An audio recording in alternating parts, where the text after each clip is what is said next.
Morocco imefuzu hatua ya 16 bora ya kombe la dunia baada ya ushindi wa kusisimua wa 3-2 wa mikwaju ya penalti dhidi ya Uholanzi siku ya Jumatatu kufuatia sare ya 1-1.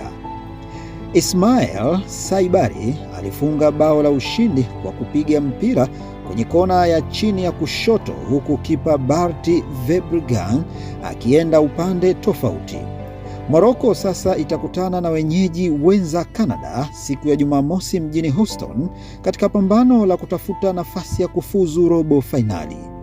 Cody, goalkeeper, aliifungia Uholanzi bao la kwanza lenye hisia kubwa siku chache tu baada ya yeye na mwenzi wake Noah van der Beek kutangaza kwamba walipoteza mtoto wao ambaye alikuwa hajazaliwa. Goalkeeper aliamua kubaki kwenye mashindano licha ya changamoto hiyo binafsi na alivunja ukame wa mabao katika dakika ya 72. Hii MV2 Channel.